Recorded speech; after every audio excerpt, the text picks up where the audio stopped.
Yeah, Fernando, I was wondering if you could tell us a little bit about this Texas defense. Obviously, they do a really good job at stopping the pass. A pretty good run stopping team too. Yeah, they do everything kind of well.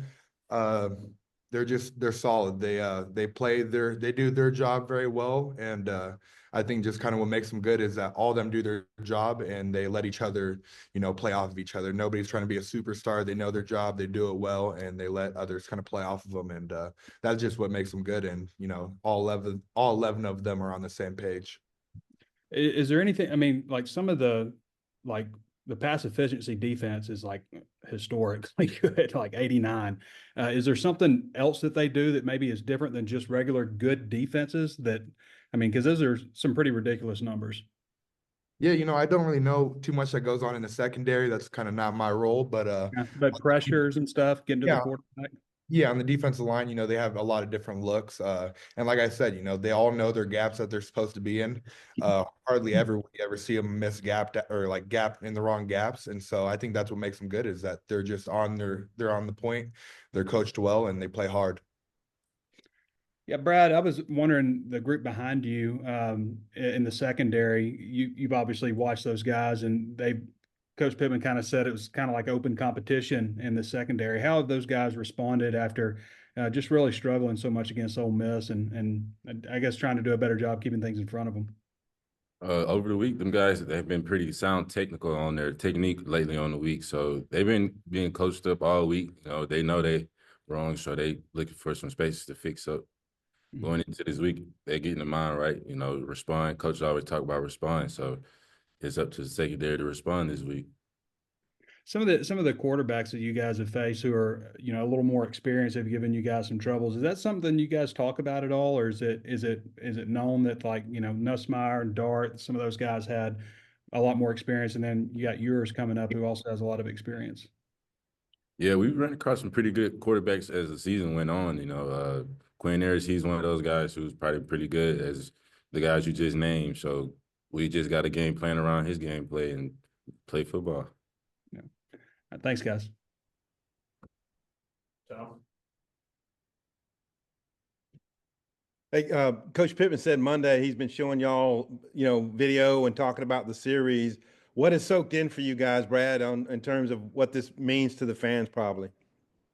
I know it's a pretty serious thing in Arkansas, and I want to keep this tradition up. So going into this week, I want to make these Arkansas fans happy. Fernando, any thoughts about just maybe the stature of this rivalry? Yeah, man. There's been a lot of teams that have played Texas, and a lot of people that have put their life on the line. Played their hearts out for Arkansas, and we just want to carry on this legacy of this rivalry, and keeping showing why Arkansas leads this rivalry, and why this means so much to us. Coach Pittman's teams have really played well out off of open dates before, but this year not so much against LSU. Did anything change the way you guys prepped after this open date, Fernando? No, man, we practiced harder. I think, we were disappointed in the LSU loss, but our preparation was about the same. I think, there was a little bit more attention to detail, and we know that we had a really good opponent coming. We had a really good opponent in LSU, and we have even a better opponent in Texas. And so we're really just locked into the details and just kind of getting better each and every day. Brad, any thoughts about wanting to come out hotter from this particular open date? Really just start off fast. That's something we have been, well, from last game, that's something we didn't do. So from this game, we preparing to start fast and finish strong. And what do you think about their running game? I think they have three really good backs, and they seem to be fast. They brought got pretty good backs. Actually, I played with the guy Jaden Blue in high school, so I'm pretty familiar with his game. So other than that, they got some pretty good backs on their end. What can you say about Jaden? He's probably quick. He's a quick guy. He give you two moves and he get up vertical. So he's more of a receiving type back than me. He doesn't really I don't see him really run threat, but open space, he's a threat. All right. Hey, thanks, guys. Yeah, hi guys. I guess Fernando, talking to Sam this week, he said the talent level on up front between Ole Miss and Texas is probably similar. I guess, is there anything that you guys can take from maybe that Ole Miss game and kind of apply it maybe to the Texas game? Yeah, we just got to play better on the O-line.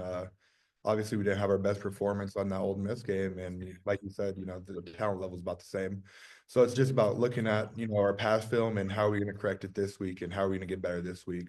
And I think the way we've been preparing right now, it's been leading up to a point where we're going to have a great Saturday. And then Brad, I guess right after the Ole Miss game, Sam talked about maybe needing to disguise coverages a little bit better. I guess having been through the open week and looking at everything, is there anything else the units picked up on and in that regard? Really, we just trusting T. Will's game plan for the game. So whatever he wants us to do, we'll do it. And then if that means disguising the coverage, then that'll be that. Appreciate it, guys. All the best. Thank you. All right, Bob, close it out. I guess for both guys, Sam said he showed you all a lot of film of old games and stuff, some stuff from the 60s, which black and white, probably not a lot of pixels. I'm not even sure I don't think they had pixels back then, but just wondering, what was it like watching those old films, especially the ones from like 64, Ken Hatfield running the punt back 40 years ago and 69. So some of the other games, like, well, what was that like for you guys watching those old films? Yeah, he showed us a couple clips. It was kind of funny because you really couldn't see it, but it was kind of great to see that Arkansas and Texas have been dueling out for that long. So that was something exciting to see. Yeah, I'll just kind of add on. It's about like perspective. There's been a lot of people who've played in this game, and just shows how long this rivalry has gone back. It was to the point where you could barely even see it on the TV, and now we're here. I mean, 60 years, 70 years later, and this game still means the world to, Arkansas and Texas. I'm guessing growing up in Vegas and living and playing in San Jose, you probably didn't hear a whole lot about Texas, Arkansas. Maybe Brad heard a little bit more about it down in Houston. But do you remember the first time you got a sense? Maybe it was this week when you got a sense for Arkansas, Texas, and what it means, especially the Arkansas folks.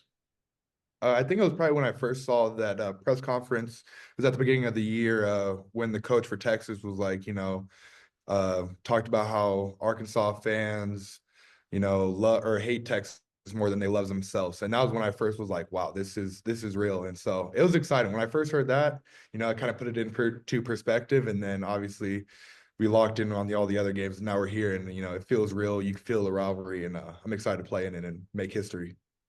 And Yeah. then, I'm sorry, you go ahead, Brad. Yeah, I feel like this is a game that people in Arkansas have been anticipating.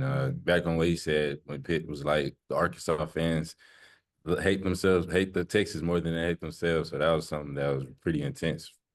They hate themselves more than they love, or hate Texas more than they love themselves. Yeah, right there. And hey, Luke Haas was on earlier. I know he obviously was hurt last year, and he was I guess bad back earlier this year, but now he says he's feeling real good. He's been pretty productive. For both you guys, maybe Fernando, you could take it first, and then Brad. Just what have you seen from Luke in these games and practice, and how important is he when he's healthy and really being productive like he has been of late? Yeah, he's just kind of that glue to the offense that puts everything together. Obviously, he was injured a little bit earlier on in the season, and just kind of getting him back to like full go these past few games, you could see, our offense just opens up so much more when he's full speed, when he's full go, and he means the world to our offense. And having him out there, he just finds a way to get open and make plays, and so it's awesome having him out there. He's great energy, he's a great leader, and it's a true blessing to have him out there. Yeah, from what I've seen last year from Luke did, I got a glimpse of what he can do. So now that he's there for this year, he's pretty productive for our offense, and I'm glad he's on our team. Mm-hmm. Yeah, Brad, I don't know if you tried to cover him some in practice or gone against him as a blocker, but I mean, probably need to have a safety on him, I would think, or maybe that's not good enough either. But how tough do you think it is for a defender to cover Luke? And then how have you seen his blocking come along? He's a pretty well balanced tight end. He has a great route tree to him. Me and him, we go back at it forth at practice. Iron sharpens iron, and blocking wise, he stands his ground pretty good. I feel like the offense is using him well and putting him in the right positions to make plays.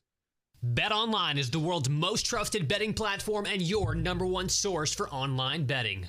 From the earliest odds to in-game live betting, BetOnline provides you with all the action and the ability to watch the games as they happen. With the largest selection of odds on everything from football, NBA, and college basketball, NHL to UFC and MMA. Head to BetOnline today to get in on the action with America's most trusted site for online wagering.